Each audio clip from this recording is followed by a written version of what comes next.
బంగ్లాదేశ్కి సంబంధించినటువంటి అంశం. ఈ వరదల రాజకీయం ఒకటి భారతదేశం మీద పూస్తున్నట్టున్నారు, బురద పూస్తున్నట్టున్నారు. ఎట్లా అర్థం చేసుకోవచ్చు? ఇప్పుడు మణిపూర్ వైపు నుంచి, త్రిపుర వైపు నుంచి, అంటే బంగ్లాదేశ్ తూర్పు ప్రాంతాల నుంచి నదులు వానలు ఎక్కువ పడుతున్నాయి.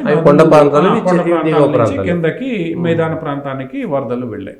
ఇది ప్రతి ఏటా సర్వసాధారణంగా జరిగే విషయమే. ఈ రోజు ఏం కొత్త కాదు. నార్త్ ఈస్ట్లో అత్యధిక వర్షపాతం నమోదవుతుంది. అదంతా కూడా కొండల నుంచి, ఎందుకంటే భారతదేశం అంతా ఎత్తులో ఉంటుంది, బంగ్లాదేశ్ మైదానంలో ఉంటుంది కాబట్టి అవన్నీ బంగ్లాదేశ్లోకే వస్తాయి. ఇది ప్రతి సంవత్సరం జరిగేది. కానీ ఈ సంవత్సరం మాత్రమే దాని మీద ప్రత్యేకంగా ఒక వివాదం సృష్టించబడింది. ఎందుకు? దానికి కారణాలు ఎవరు?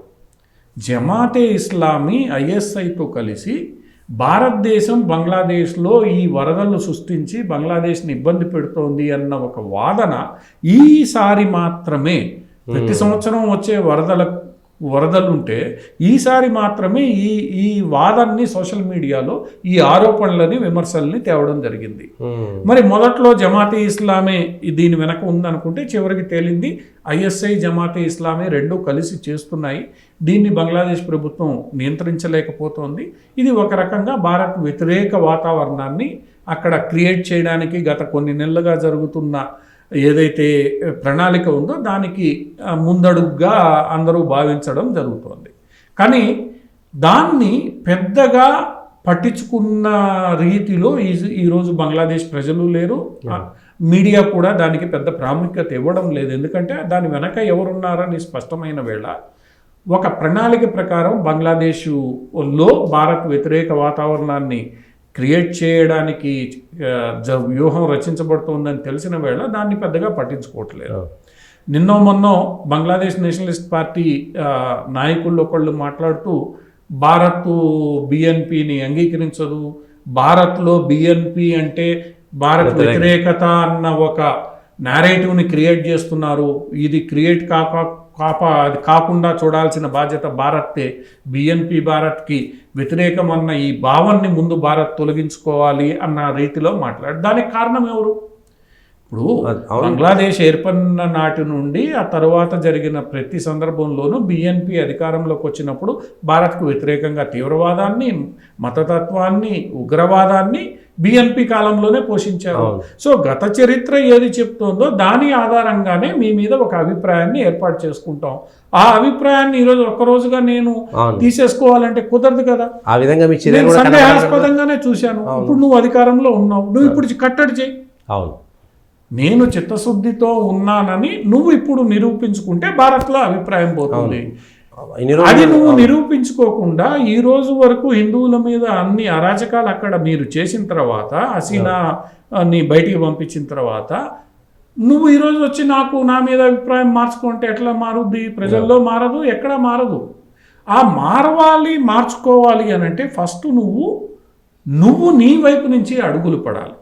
భారత్ ఏ రోజు బిఎన్పి ప్రభుత్వం అధికారంలో ఉంటే మేము దౌత్య సంబంధాలు చెప్పలేదు. భారత్ ప్రతిసారి మాట్లాడే ప్రయత్నం చేస్తోంది, నీతో దౌత్య సంబంధాలు పెట్టుకొని ఉంది.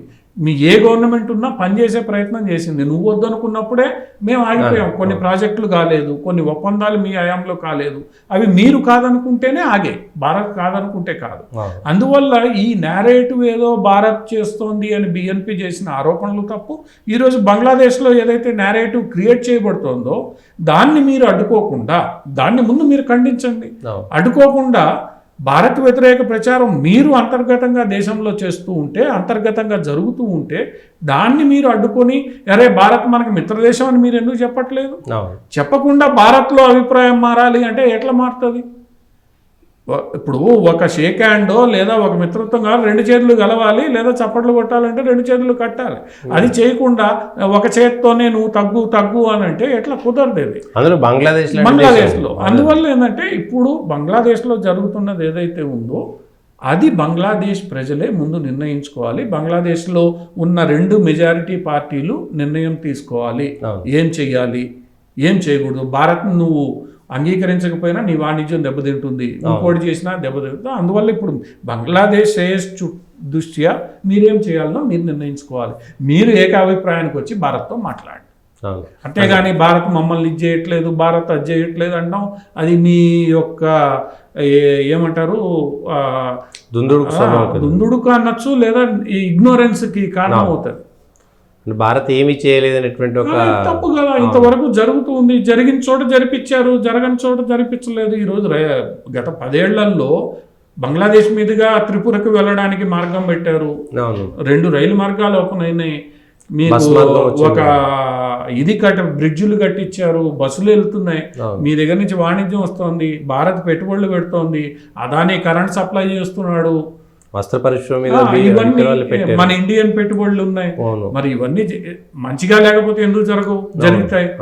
నువ్వు మంచిగా ఉంటే అన్ని జరుగుతాయి, లేనప్పుడే ఇబ్బందులు వస్తాయి. ఆ నమ్మకాన్ని క్రియేట్ చేయాల్సిన బాధ్యత ఎవరిది? ఆ ప్రభుత్వం మీద ఉంది. పెట్టుబడులు రాలేదు అంటే పెట్టుబడులు రాకపోవడానికి నువ్వు నమ్మకమైన వాతావరణాన్ని అక్కడ తయారు చేయాలి కదా, లేకపోతే రావు. ఇందులో వాళ్ళు నిర్ణయం తీసుకోవాల్సింది. మనం చేయగలిగింది ఏమీ లేదు, మనం చూస్తూ ఉంటాం.